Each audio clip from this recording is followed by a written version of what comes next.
Alright, welcome back. Favorite bands A to Z, where I pick a band each day corresponding to its respective letter.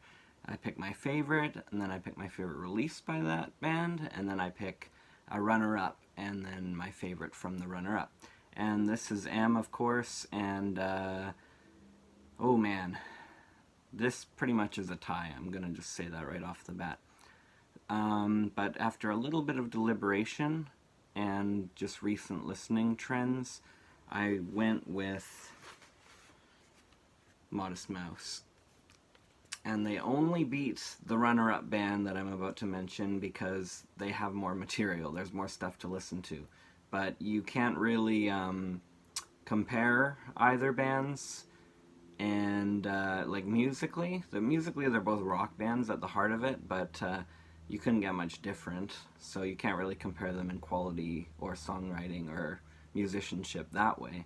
But yeah, Modest Mouse just win because they have a bigger discography, and both bands are very consistent. So I had to choose one. What can I say? So yeah, and obviously the release is The Lonesome Crowded West. That is my favorite one. I think it balances the ideas that they brought to This Is a Long Drive for Someone with Nothing to Think About, their debut, essentially, and kind of the later songwriting from the group. This one is a really nice balance between like the rough and abrasive, and you know, obviously they weren't going poppy yet, but they would eventually a decade later.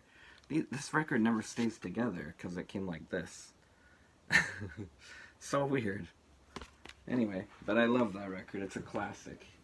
I'd say it's the best record in '97, and then I realized OK Computer came out that year. So, you could pick either really for that year. And runner-up, oh, he flashed it. Oh, okay, spoilers. So, yeah, MBV, My Bloody Valentine. Obviously the kings of shoegaze, and kings and queens. Slowdive will always be my absolute favorite shoegaze band, but both bands are 5 out of 5 in my opinion. I really don't think My Bloody Valentine did anything bad. I love their full-length releases like this and Isn't Anything and MBV it's called. But the EPs house some of the best songs on them, like Honey Power, for instance, or Slow, or Oh, You Made Me Realize. That's a great EP, by the way. Yeah, just Emptiness Inside. And I even like the early stuff that a lot of people don't like, when they were doing kind of like this weird kind of gothic punk sound almost. And even those records, if they were ever reissued for some reason, I'd be out there buying them. I really like them. So yeah, lots of runner-up for M's because it's a very common letter. M83 from France, specifically when they were kind of like a duo, but they kind of lost me around the time Midnight City came out. But I love their early material a lot, and there have been some good songs here and there since. Plus, they're good soundtrack artists. Mad Season, of course, who only did one album, kind of a grunge supergroup of sorts. The Prophet Bob Marley, Mamas and Papas, Mars Volta. If Mars Volta misses your list of like best of a letter, and they're probably one of my favorite bands, they're definitely my favorite progressive band in recent times. If they're missing it, then you have a good letter on your hands. Massive Attack, of course, did some absolute stellar classics. Metallica, almost, brought my Metallica records out just by default.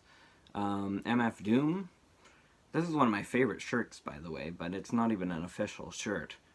Yeah, MF Doom, specifically for this album, but his collaborative stuff, Mad Villainy, and then also stuff like Food and stuff. MIA, she's one of my favorite rappers of all time, so Microphones, / Mount Erie, so you could put Phil in either way.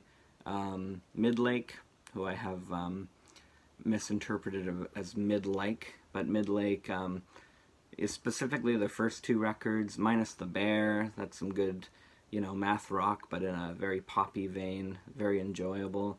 You could even put Moby, definitely Mogwai, one of my favorite post-rock bands of all time. Mojave 3, just mentioned Slowdive 2 minutes ago. Well, Mojave 3 were kind of the continuation, but they went alt country instead of continuing the shoegaze thing. Van the Man, Van Morrison, you know, just for his 70s works alone, you could definitely say him. You know, I love those 70s records mostly. Mos Def, another one of my favorite rappers of all time. So, and there were more, but I had to kind of whittle it down to, you know, core favorites or whatever. So, I think next episode will be a little bit easier in the ends. But yeah, thanks for joining me. Feel free to put your favorite M group in the comments and favorite release. And we'll catch you on the next one, everybody. Thanks a lot.